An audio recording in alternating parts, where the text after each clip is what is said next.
itulah saya katakan kalau dalam SIB tidak pernah saya menuntut apa-apa hak saya, sebab demi pelayanan. Dan saya mengarahkan pandangan saya kepada upah. Teruskan. Ya, ini yang ketiga sudah. Mari kita lihat 1 Korintus 9. 1 Korintus 9 dari ayat 19. 1 Korintus 9 ayat 19. Ini pendekatan Rasul Paulus. I'm all things to all men. Kalau saudara paham ini. Paulus menjadi segala sesuatu bagi semua umat manusia. Yang pasti beri contoh adalah kalau orang yang pintar, Paulus pintar juga itu. Kalau orang yang tidak begitu pintar, Paulus macam dia tidak ada pelajaran. Kalau bagi orang Yahudi, dia orang Yahudi juga. Bagi orang yang bukan Yahudi, karena dia bilang macam saya di luar hukum, tapi saya bukan di luar hukum, tapi saya dalam Kristus. Agak menarik saudara. Pastor mendorong kamu baca. Pastor jelaskan sih.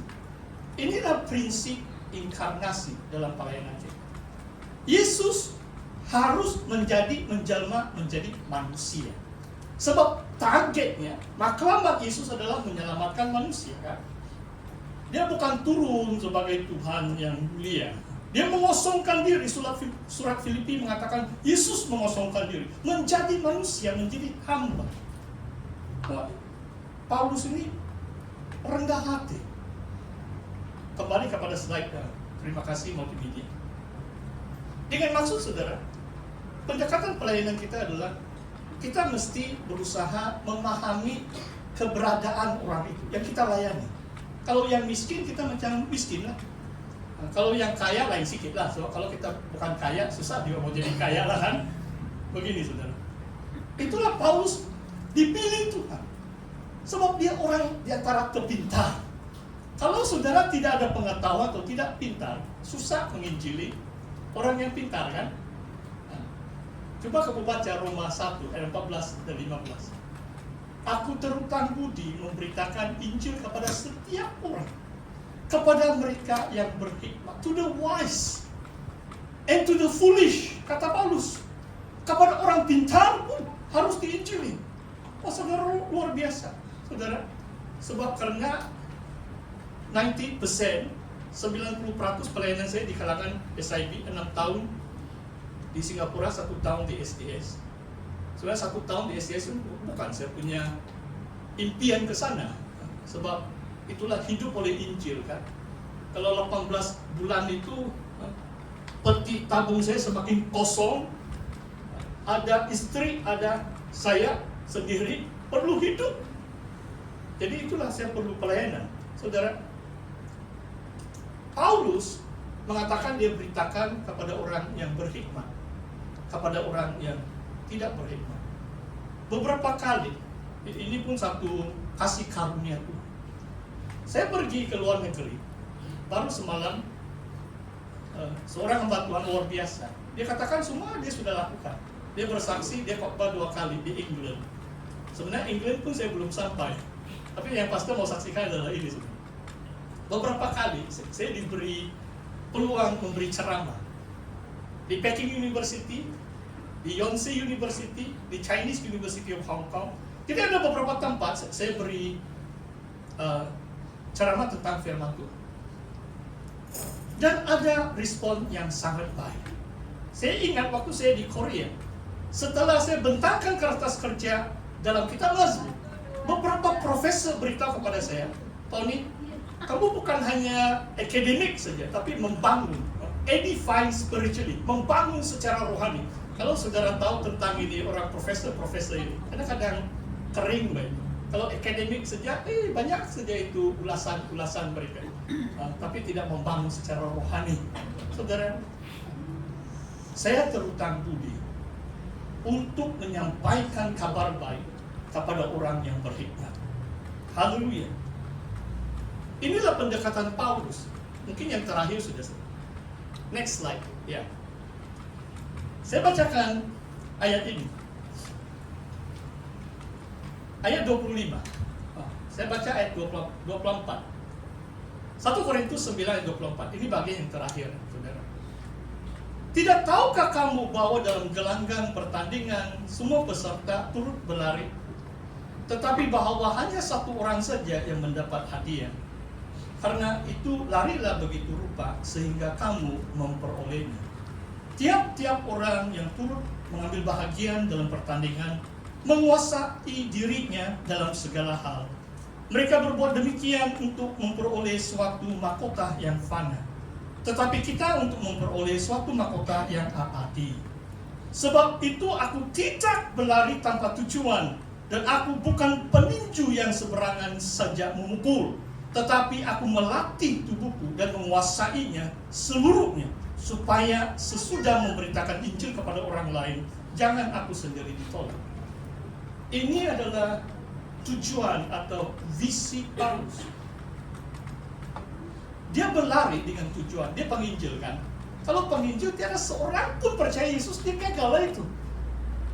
Dia harus bertanding supaya dia dapat hadiah.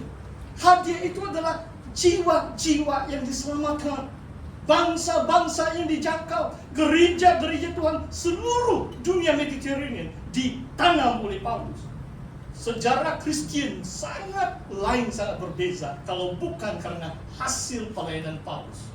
Luar biasa, dia menang, dia dapat hadiah, jiwa-jiwa, bangsa-bangsa percaya Tuhan, dia lari dengan tujuan.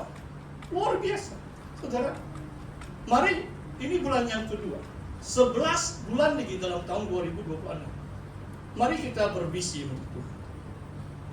Mari kita dalam pelayanan, kita dalam visi atau tujuan. Apakah karunia saudara? Apakah panggilan Tuhan buat saudara? Kita lakukan itu. Jangan lari tanpa tujuan. Oh, menang tidak menang, bagus main gitar saya, tidak bagus pun tidak apa. Oh, semalam pastor tidak hadir sebab ada undangan. Saya nampak sudah ada 2 salah eja dalam lirik. Kalau pastor hadir pasti pastor cakap sudah kan, kamu tahu kan? Hendaklah kamu sempurna seperti Bapakku di surga adalah sempurna. Beri yang terbaik kepada Tuhan. Anugerah itu ada H-rate. Haleluya. Nanti kamu ceklah.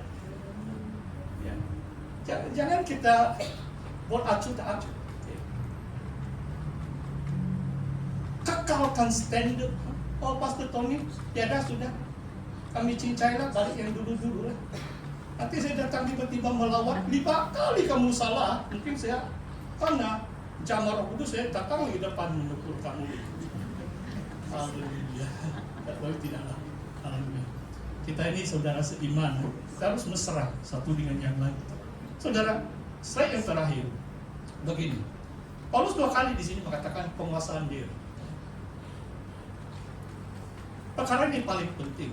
Kadang-kadang orang katakan, Pastor, kamu nampak masih fit lagi, masih kurus. Sebab saya jaga pemakanan saya. Kalau saya besar sini sedikit pun istri saya komen sudah. Sebab ada penguasaan diri, Pak. Saya mau harap 70-an saya masih lebih kurang sama lah. Mungkin rambut semakin putih lah, itu tidak apa. You cannot fight against time or age. Tapi kamu boleh jaga kesehatan saudara. Penguasaan diri. Anak-anak muda, jangan mau katakan, oh kita hidup mau buat itu hawa nafsu, harus ada kengkangan menyangkal diri demi pelayanan saudara. Penguasaan diri.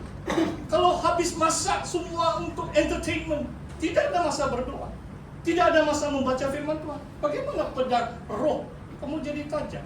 Tidak mungkin. Saya percaya selagi saya diurapi Roh Kudus, selagi pedang roh saya tajam, di mana-mana pintu pelayanan itu terbuka. Tidak payah ada gelar, tidak payah ada pangkat, tidak payah ada gaji. Dan saya mau belajar seperti Paulus. Saya bebas dari semua orang supaya mengabdikan kepada semua orang. Haleluya. Mari kita berdoa. Kita akan terus masuk dalam perjamuan kudus, pastor akan berdoa dan penetua dan pelayan-pelayan akan bersedia untuk mengedarkan roti dan cawan. Mari kita berdoa.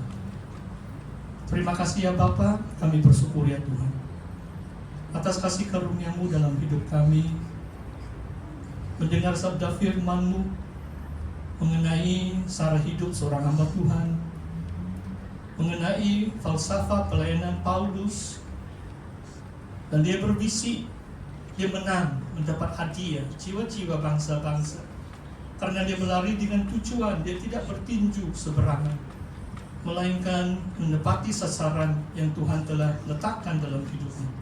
Tuhan, biarlah kami juga dipakai oleh Tuhan pada akhir zaman ini, pada tahun ini ya Tuhan. Hanya tinggal 11 bulan sebelum akhir tahun ini. Mari Tuhan, Engkau yang berkarya dalam hidup kami, menjadikan kami berhasil. Kami berlari dengan tujuan. Kami akan memukul atau meninju, menepati sasarannya. Terima kasih ya Bapa. Tuhan, kami menyiapkan hati kami ya Tuhan untuk menerima roti dan cawan Tuhan sebagai peringatan akan kematian Yesus 2000 tahun yang lalu, kebangkitannya dan kedatangannya yang kedua kalinya. Inilah pengharapan besar kami ya Bapa, bahwa Tuhan Yesus akan datang sekali lagi untuk memerintah atas segala bangsa. Terima kasih ya Bapa. Inilah doa kami di dalam nama Tuhan Yesus Kristus. Kami mengucap syukur dan berdoa. Amin. Amin. Saya jemput penetua dan pelayan.